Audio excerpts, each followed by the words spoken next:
E como não pode faltar em uma prova do Enem, agora uma questão sobre cálculo estequiométrico. É a questão 116 da prova amarela, 106 na rosa, 120 na azul e 99 na cinza. E é uma questão que discute muito, uma mudança tecnológica que é os carros elétricos, A vantagem ambiental do uso de carro elétrico em relação a veículos movidos a combustíveis como gasolina e etanol, que utilizam motores a explosão. Então me acompanhe. O crescimento da frota de veículos em circulação no mundo tem levado à busca e desenvolvimento de tecnologias que permitam minimizar emissões de poluentes atmosféricos. O uso de veículos elétricos é uma das propostas mais propagandeadas por serem de emissão zero. Podemos comparar a emissão de carbono na forma de CO2, massa molar igual a 44 gramas por mol, para os dois tipos de carros, a combustão e elétrico. Considere que os veículos tradicionais a combustão, movidos a etanol, massa molar igual a 46 gramas por mol, emitem uma média de 2,6 mol de gás carbônico por quilômetro rodado e os elétricos emitem o equivalente a 0,45 mol de gás carbônico por quilômetro rodado. Considerando as emissões da geração e transmissão da eletricidade. A reação de combustão do etanol pode ser representada pela equação química. Um mol de etanol reage com 3 mols de oxigênio, produzindo 2 mols de gás carbônico e 3 mols de água. Foram analisadas as emissões de gás carbônico envolvidas em 2 veículos, um movido a etanol e o outro elétrico, em um mesmo trajeto de 1.000 quilômetros. A quantidade equivalente de etanol economizada em quilograma com o uso do veículo elétrico nesse trajeto é mais próxima de 50, 60, 95, 99 ou 120. Aí nós vamos ter que fazer mesmo. Então acompanhe comigo aqui a resolução. Bom, primeiramente vamos saber qual é a quantidade de gás carbônico durante esse percurso que o veículo movido a etanol emite e qual é a quantidade de gás carbônico que o veículo elétrico emite nesse mesmo trajeto. Então vamos lá. Então, qual é a quantidade em mol? Veja só, a quantidade em mol de CO2 emitida pelo veículo movido a etanol. Qual que vai ser a quantidade em mol emitida durante esse trajeto? No enunciado fala que emite 2,5 mol de gás carbônico para cada quilômetro rodado. Só que vai, na verdade, rodar 1.000 quilômetros. Então, qual que vai ser a quantidade em mol emitida de gás carbônico? Isso vai ser igual a 2.600 mol de gás carbônico. Agora, qual que é a quantidade em mol, veja só, de gás carbônico emitida pelo veículo elétrico nesse mesmo trajeto, nesse mesmo percurso de 1.000 quilômetros. Emitida pelo veículo elétrico. O enunciado fala que o veículo elétrico ele emite 0,45 mol por quilômetro rodado. Só que eu vou multiplicar por 1.000 quilômetros e isso vai dar 450 mol de gás carbônico. Então, qual que é essa diferença? Qual que é a quantidade em mol que deixaria de ser emitida se utilizasse o veículo elétrico, né? Então, qual que vai ser a redução da quantidade em mol de gás carbônico? Quer dizer, se utilizar o veículo elétrico, quanto de gás carbônico deixaria de ser emitida, né? Redução da quantidade de gás carbônico quando se utiliza o veículo elétrico. Então, vai ser 2.600 menos 450 e isso vai dar 2.150 mol de gás carbônico. Mas que é a quantidade de etanol que deixaria de ser queimada, né? E se você observar na equação, enquanto se queima 1 mol de etanol, produz 2 mols de gás carbônico. Então, qual que vai ser a quantidade em mol de etanol que deixaria de ser queimada se utilizar o veículo elétrico? Qual que é a quantidade em mol de etanol, veja só, que deixaria de ser queimada, né? A quantidade em mol que não seria queimada. Enquanto se queima 1 mol de CO2, na realidade produz 2 mols de gás carbônico.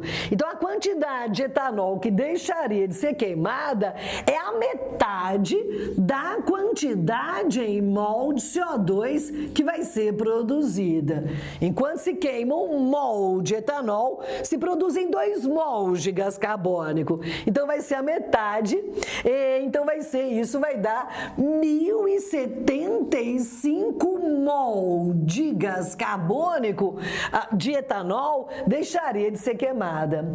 E o próprio enunciado me dá a massa de etanol, massa molar, que é 46 gramas por mol. Então, qual que é a massa de etanol que deixaria de ser queimada, né? Que seria economizada, né? A massa de etanol, quantidade em mol de etanol, a massa de etanol que deixaria de ser queimada pelo uso do carro elétrico, né, do veículo elétrico. Veja só, ora, 1 mol de etanol tem massa 46 gramas. Então, se deixa de ser queimado 1.075 mol de etanol, isso corresponde a que massa de etanol que não seria queimada se utilizasse o veículo elétrico. Esse valor vai dar 49.450 gramas. Isso aproximadamente,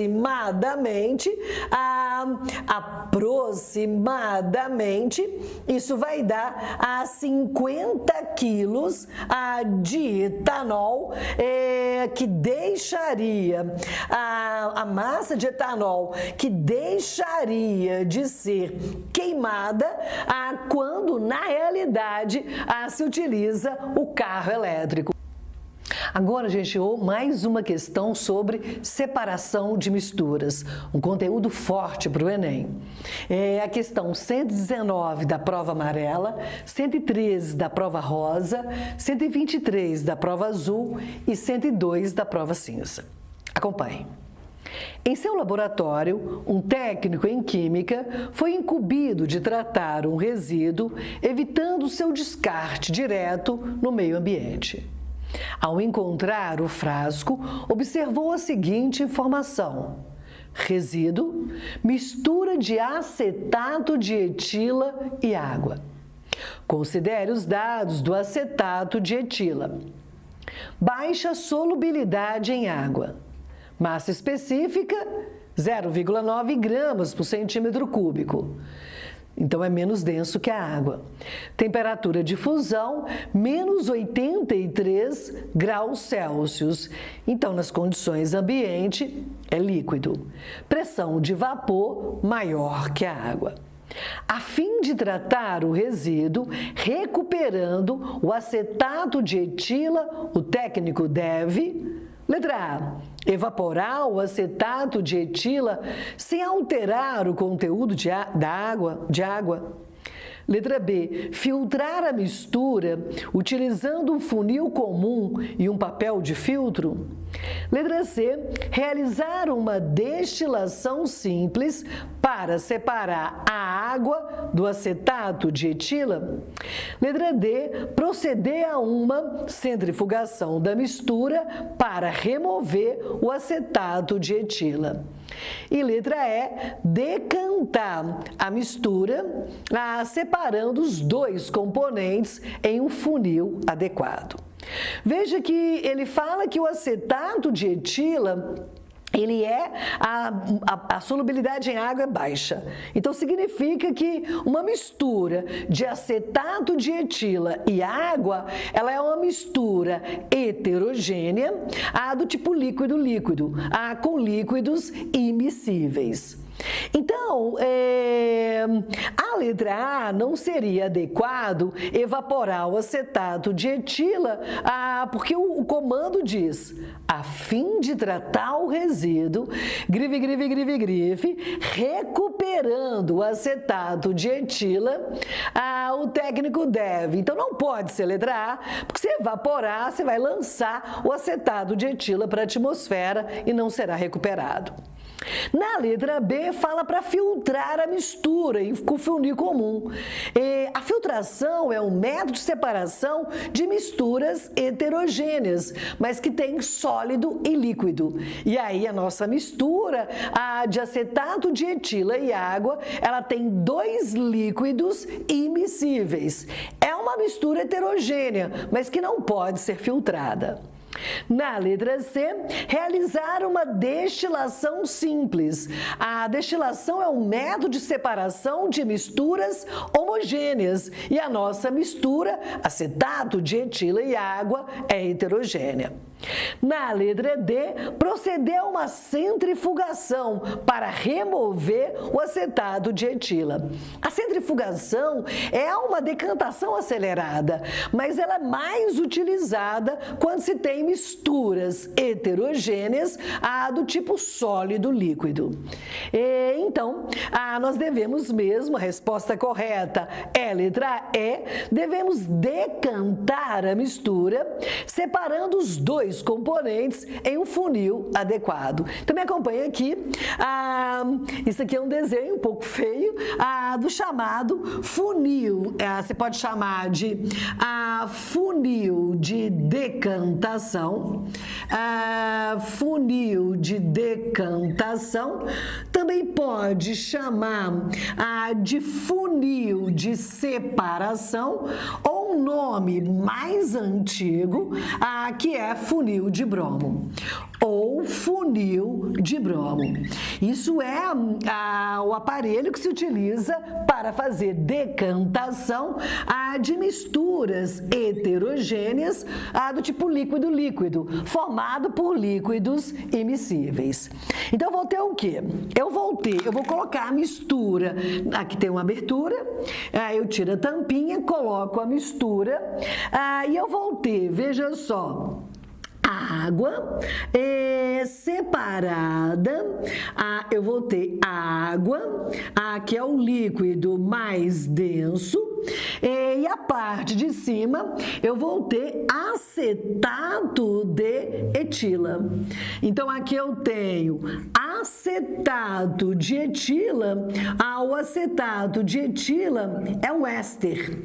A fórmula estrutural do acetato de etila vai ser CH3, C dupla O, CH2, CH3. É um éster. Então, praticamente insolúvel em água. Então, eu vou ter, como ele é menos denso que a água, ele fica em cima. Então, aqui eu tenho água na parte inferior e na parte superior, acetato de etila. E aqui tem uma torneira. Aí eu abro a torneira e escoo em um becker a água. Eu vou recolher a água, que é o líquido mais denso, e quando chegar na parte de separação dos líquidos, eu fecho a torneira e o acetato de etila, portanto, fica no funil de bromo ou funil de decantação. Então, aqui ocorreu uma decantação com a utilização de um aparelho, de uma vidraria adequada, e aí ocorreu separação desses líquidos por diferença entre suas densidades. Agora, gente, acompanha a questão que na prova amarela é 123, na prova rosa é 127, na prova azul é 100 e na cinza 114. Inicialmente até parece que a questão vai abordar um polímero, né? Mas quer, na verdade, tratar de uma substância que resulta da decomposição do polímero. Então, me acompanhe. Nos dias atuais, o amplo uso de objetos de plástico gera bastante lixo, que muitas vezes é eliminado pela população por meio da queima. Esse procedimento é prejudicial ao meio ambiente por lançar substâncias poluentes. Para constatar esse problema, um estudante analisou a decomposição térmica do policloreto de vinila, PVC, um tipo de plástico cuja estrutura é apresentada na figura. CH2, CHCl, N. Policloreto de vinila. Então tem cloro ligado, né? Para realizar esse experimento, o estudante colocou uma amostra de filme de PVC em um tubo de ensaio e o aqueceu, promovendo a decomposição térmica. Houve a liberação majoritária de um gás diatômico heteronuclear, quer dizer, dois átomos de elementos diferentes, que foi recolhido em um recipiente acoplado ao tubo de ensaio. Esse gás, quando borbulhado em solução alcalina diluída, contendo indicador ácido-base, alterou a cor da solução. Além disso, em contato com uma solução aquosa de carbonato de sódio, liberou gás carbônico. Qual foi o gás liberado majoritariamente na decomposição térmica desse tipo de plástico? Veja só que na letra A não pode ser, porque a hidrogênio, as moléculas são diatômicas, mas homonucleares, né? Os dois átomos são iguais. Na letra B, não pode, pelo mesmo motivo, as moléculas são formadas por dois átomos, mas do mesmo elemento químico. Na letra C, claro que as moléculas de monóxido de carbono são diatômicas heteronucleares, quer dizer, os átomos são de elementos diferentes. Só que o monóxido de carbono, ele é um óxido neutro. Ele não tem propriedades nem ácidas e nem básicas. E de acordo com o enunciado, essa substância, ela neutraliza uma solução alcalina. Então, tem que ser uma substância de natureza ácida. Então, não pode ser o monóxido de carbono, que é classificado como óxido neutro. Pode ser letra D, pode ser letra E. Na letra D não pode também, desculpa, é porque a molécula não é diatômica, a molécula é triatômica.